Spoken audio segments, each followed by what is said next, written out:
Hoy les voy a hablar de un tema que a mí me resulta muy interesante, que es el manejo de la información geográfica en base a datos relacionales. Mi nombre es Alejandro Paniza, estoy en el equipo de Genesus y bueno, vamos a comenzar.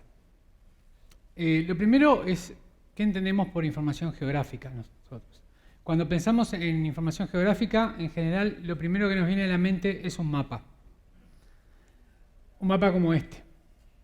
¿Se ve? No se ve bien el contraste. Este mapa es una de las proyecciones más comunes que se usan, es la proyección de Mercator.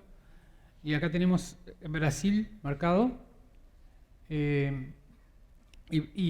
si yo le pregunto, por ejemplo, comparar Brasil con Europa, por ejemplo, ¿cuál sería el más grande? A simple vista, en el mapa no parecen demasiado diferentes, pero si hacemos la comparación real, para eso tenemos que mover Brasil hacia la misma latitud que está Europa, porque el mapa este es una proyección y las proyecciones pierden información y deforman los tamaños. Entonces, si hacemos el intento de pasar a Brasil hacia el norte,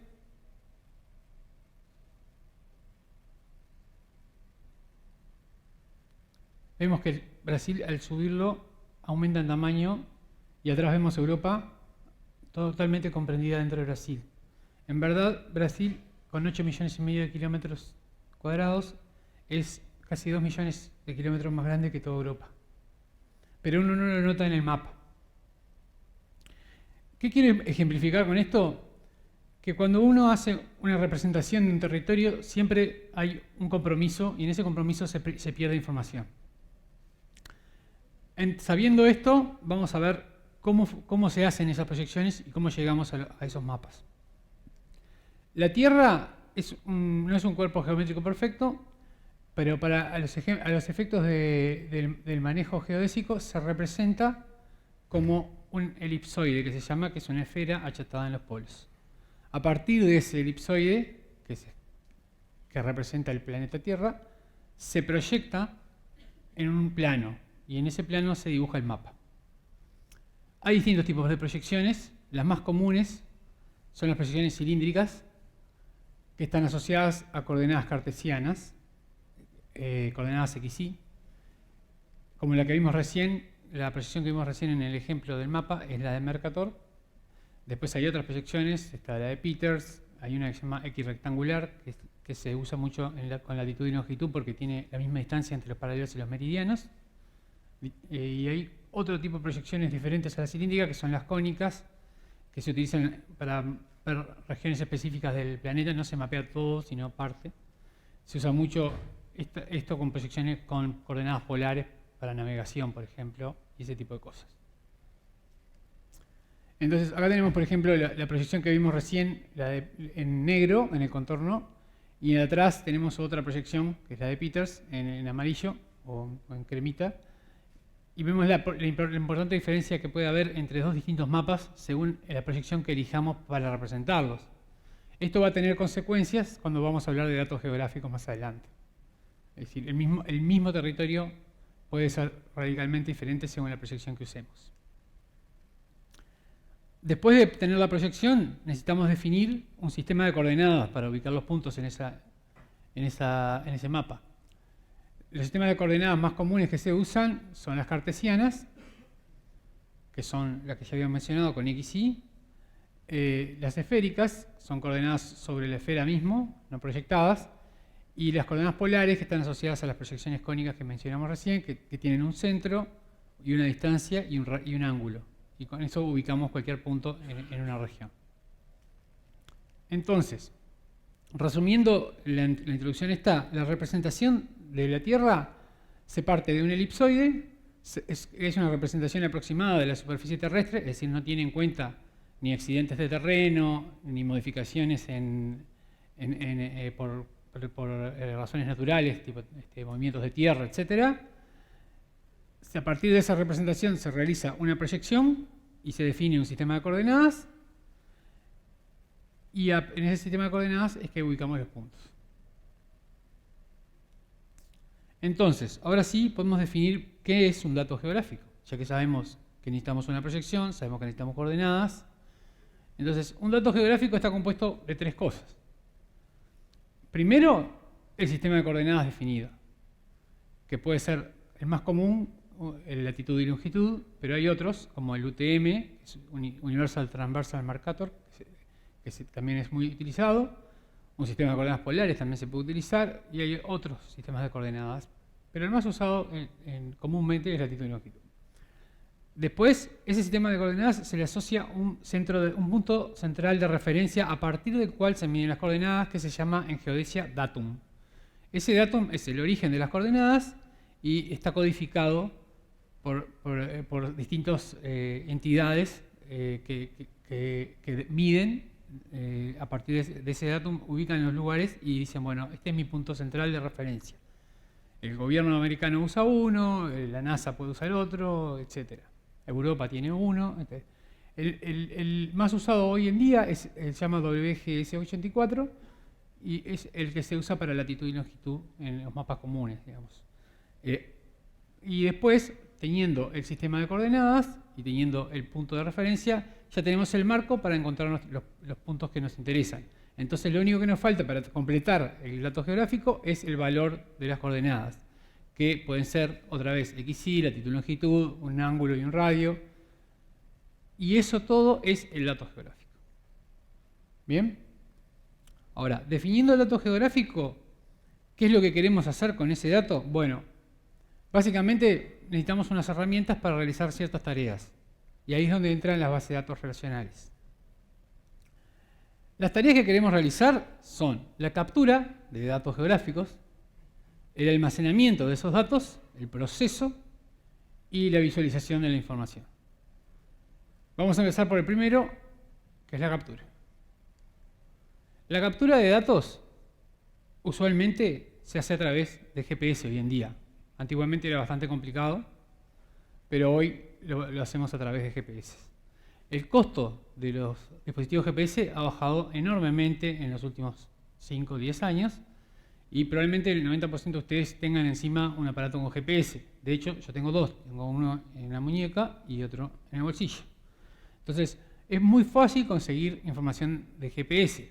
Lo que no es tan fácil es que esa información sea precisa. ¿Por qué? Porque si bien los celulares tienen GPS y los dispositivos de wearables tienen GPS, si yo quiero realizar una aplicación crítica, en general voy a estar precisando cosas más sofisticadas como el tracker que está abajo, que es un tracker GPS para vehículos y para flotas de distribución de mercadería, etcétera, que tienen mayor costo, pero también tienen más receptores de GPS y nos dan mayor precisión. Y también se está empezando a usar mucho en agricultura, sobre todo, y en aplicaciones en lugares remotos, los vehículos aéreos no tripulados, como el que está en la foto, que tienen también, pueden tener un receptor GPS y pueden ir a cierta coordenada y buscar lugares de interés, etc. Bueno, por ese lado es la captura. Del otro lado de la cadena de procesamiento de información tenemos la visualización de esos datos. La visualización de esos datos es un poco lo que se hablaba en la charla anterior también. Normalmente se hace a través de mapas. Puede no ser a través de mapas, pero normalmente se hace a través de mapas. Y hay varios tipos de mapas que pueden ser utilizados. En dispositivos móviles normalmente se usan mapas comúnmente disponibles, como el de Google Maps API, los mapas de Apple, OpenStreetMap. Hay un montón de proveedores de mapas. Después hay otro tipo de aplicaciones más especializadas, industriales, que necesitan más información, entonces requieren varios proveedores de mapas. No alcanza con uno solo que me dé el mapa y yo le agrego mi punto de interés, sino que necesito varios proveedores. En ese caso, por ejemplo, podría tener un proveedor que me da el mapa, pero otro proveedor que me da la información de suelo, otro proveedor que me da la división de las parcelas, otro proveedor que me da la información climática, y así sucesivamente. Entonces, con eso yo armo, con cada capa, armo mi salida y a partir de eso, más la información que yo tengo, se pueden tomar decisiones. Entonces, ¿por qué puse primero la captura y después la visualización? Bueno, porque en realidad La parte donde importan las bases de datos relacionales es en el medio. La parte del medio es el almacenamiento y el proceso. Y ahí es donde las extensiones geoespaciales a los DBMS comunes tienen la mayor importancia, o sea, se utilizan más. Bien, vamos a ver cómo son esas extensiones. Primero, ¿cuáles son los grandes jugadores en esta área? Bueno, los de siempre. SQL Server, a partir de la versión 2008, tiene datos geográficos, mejora mucho a partir de la 2012 y bueno, también lo tiene en la 2014. Oracle es un caso especial porque tiene dos extensiones, una que se llama Oracle Locator, que viene con la versión 11G y 12, y después tiene una extensión más sofisticada que es la Oracle Spatial and Graph, que se comercializa aparte, pero tiene una cantidad de funciones que no vienen con el Locator, como búsqueda, optimización de rutas, información que trae de otros sistemas GIS, tráfico, no sé, un montón de capas de mapas para otro tipo de aplicaciones. Después está PostGIS, que es la extensión geográfica para Postgres, que si alguno de ustedes fue a la charla de la gente de Chile que hacen geotrazabilidad de las parcelas de salmón en Chile, que es muy interesante la aplicación que tienen, ellos usan PostgreSQL con PostGIS. Y también el MySQL y el SAP HANA tienen sus tipos de datos espaciales propios. Todos estos DBMS tienen extensiones espaciales y en general son bastante parecidas. Tienen una estructura así, similar a esto. Es decir, los DBMS estándar se le agrega lo que se llama un subsistema geoespacial que tiene toda la parte geográfica. Entonces, a los tipos de datos geográficos se le agregan tipos de datos geoespaciales. A las funciones del SQL Server, que ya tienen funciones para los tipos de datos comunes, se le agregan funciones y operaciones específicas para los tipos de datos geoespaciales. Pero además se pueden usar esas funciones comunes a los tipos de datos geoespaciales en ciertos casos.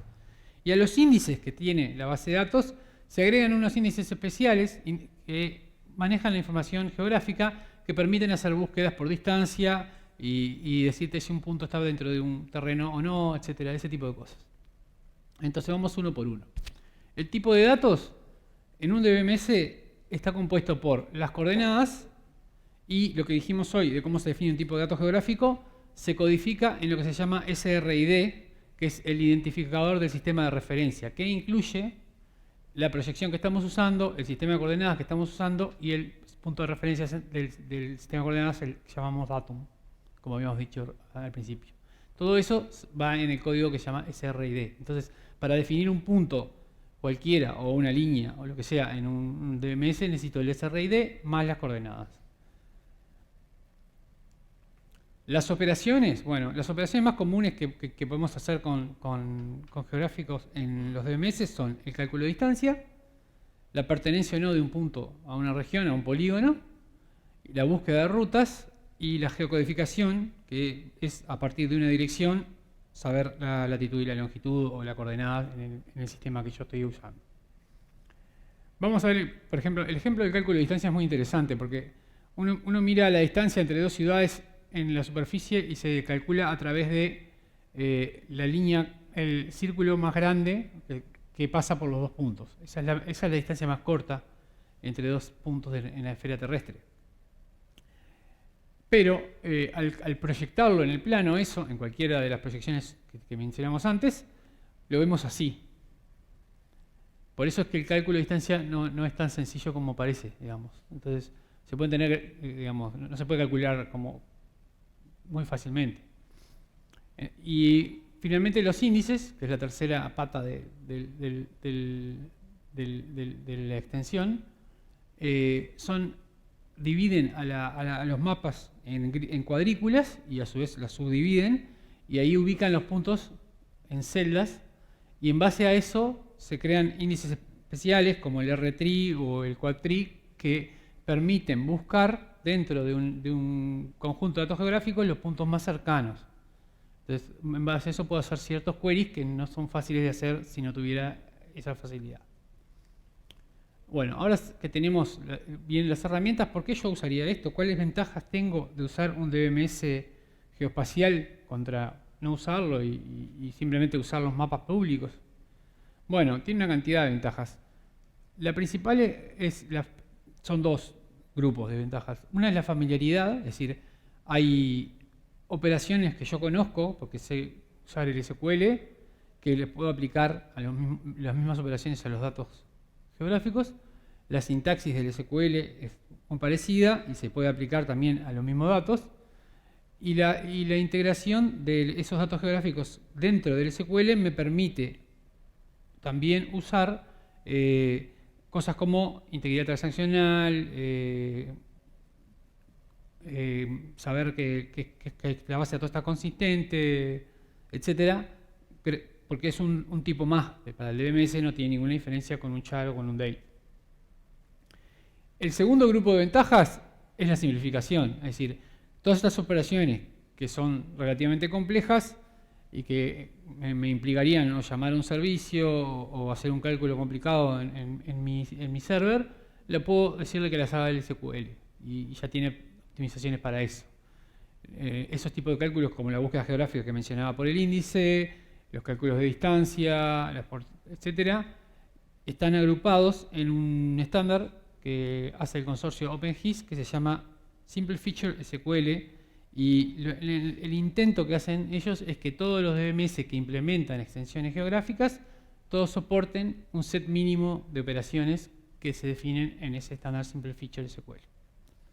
Entonces, ¿qué queremos hacer nosotros en GeneXus? Bueno, queremos aprovechar estas dos ventajas, la familiaridad y la simplificación. Entonces, queremos que se puedan usar las operaciones de GeneXus y las facilidades de GeneXus y la simplicidad de GeneXus en los tipos de datos geográficos.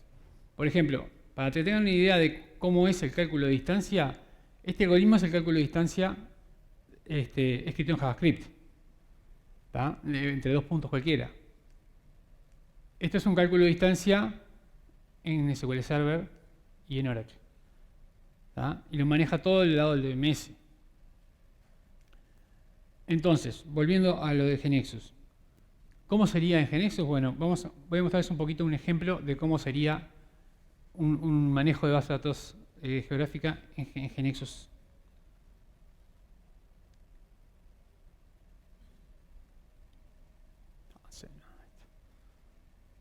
Acá tenemos un modelo muy chiquito donde tengo 3 datos y uno de ellos es un tipo de dato geoespacial.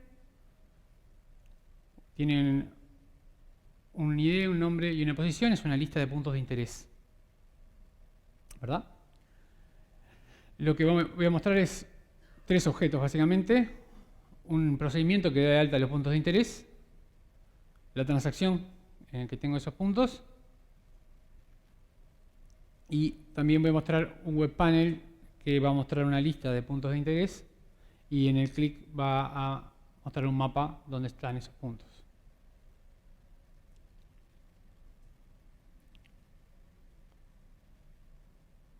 Bien, vamos a mostrar eso.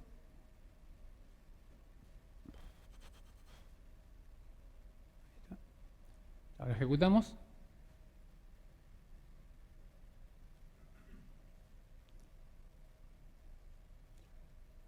Primero vamos a ver la transacción.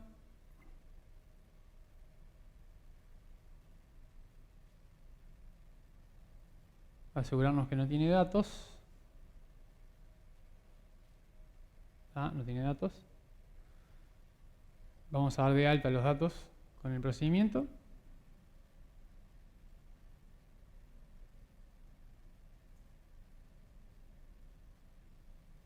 Y ahora vamos de nuevo a la transacción. Y ahora vamos a ver que aparece, todos los puntos de interés están ahí. El nombre y la coordenada abajo escrita como texto. Pero yo quiero ver la coordenada como mapa, voy a ir al web panel.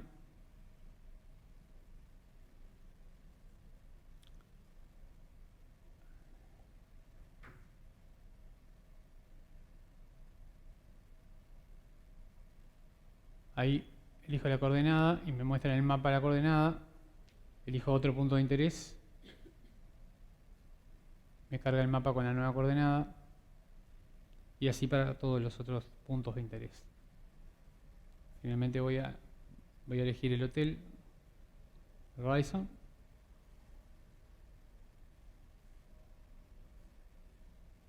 Y ahí me trae el mapa con el punto marcado del hotel. ¿Cómo es esto detrás en el SQL Server? Básicamente me muestra, voy a hacer un select acá y tengo los puntos y el dato geográfico se guarda como un binario en el SQL. Y en diseño, en el caso de SQL Server, en Oracle y en Postgres es diferente, se mapea a un tipo de dato que se llama Geography. En SQL Server tiene dos tipos de datos, uno que se llama Geometry y otro que se llama Geography. En este caso, este tipo de datos se mapea a Geography. Bien, eso es en cuanto a GeneXus. Bueno, ahora, más o menos, ¿qué tipo de aplicaciones podríamos hacer una vez que tenemos las facilidades de manejar tipos de datos geográficos? Bueno, un poco ya contaba la charla de Google anterior. Tenemos aplicaciones casuales, digamos, de usuario, que normalmente son para celulares y dispositivos móviles, en que usamos mapas públicos como los de Google y los de Apple, y podemos dentro de esos mapas marcar nuestras rutas y nuestros puntos de interés. Y después tenemos otro tipo de aplicaciones que serían aplicaciones verticales para ciertas industrias como el agro o la logística o gobiernos, ONGs, etcétera, en el que necesito como mapas más sofisticados, digamos, y información de varias fuentes. Eso en cuanto a las aplicaciones. Entonces, un poco redondeando el concepto, acá tenemos, por ejemplo, una de esas aplicaciones verticales, la de Ocarateche, es la que está haciendo GeneXus, que es una aplicación para agro, en que te marca los puntos de interés y te da información climática y de suelos de tu establecimiento. Entonces, resumiendo un poco, tenemos la información geográfica, que definíamos como tres cosas, que era punto de referencia, sistema de coordenadas y proyecciones y los datos, herramientas para manejar esa información geográfica, las extensiones geográficas para base de datos, ventajas, simplicidad, familiaridad. Con GeneXus, ¿qué podemos hacer? Bueno, vamos a poder manejar esos datos y aplicar toda la tecnología de GeneXus en esos datos geográficos. ¿Y qué tipo de aplicaciones podemos hacer? Bueno, varias. Podemos hacer desde aplicaciones casuales hasta aplicaciones industriales grandes. Eso resumiendo, y bueno, si tienen alguna pregunta o alguna duda, quedan 5 minutos para dudas y eso. Sí, espera un poquito que llegue el micrófono.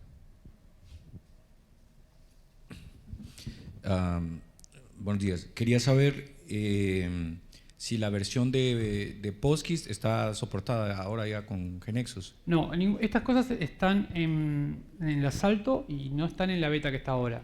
Van a estar. Todavía no tenemos definido qué vamos a soportar en la versión final, pero probablemente esté SQL Server seguro, Postgres y Oracle probable, el resto no sabemos.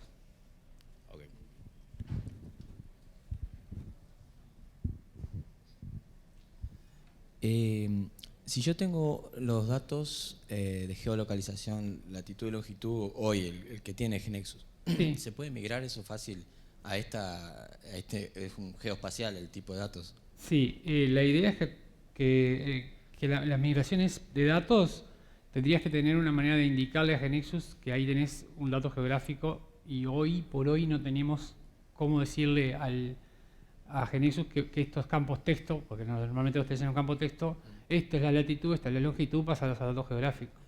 Hoy no está eso, pero sería muy fácil hacer un proc que lo hiciera, porque no sé si viste en el ejemplo, que no se veía muy bien, pero la carga de datos se hace con un from string de la latitud y la longitud. No se ve hoy. No se vio, sí, porque está muy brillante la pantalla. La latitud y la longitud se pueden poner en un from string o se pueden asignar como flotantes, digamos, cualquiera de las dos maneras. Entonces, si tú tenés una longitud y latitud, lo único que haces es concatenarlas y pasárselas al from string y la carga. Ya cargo. Está. Gracias.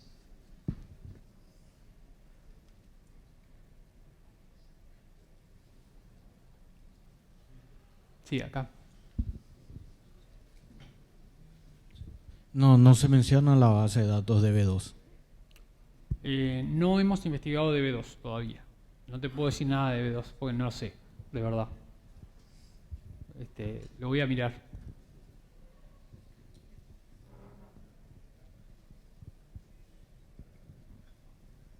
¿Tú, Daniel, tenés idea de B2? No. No tenemos, no sabemos.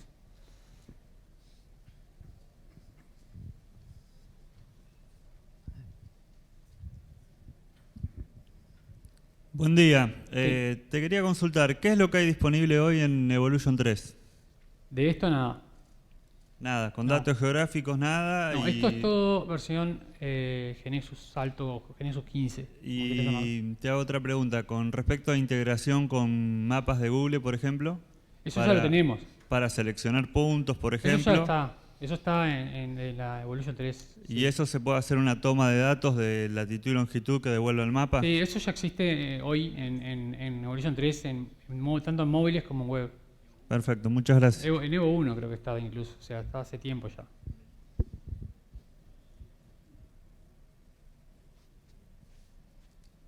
Más nada. Bueno, si no hay más preguntas, muchas gracias.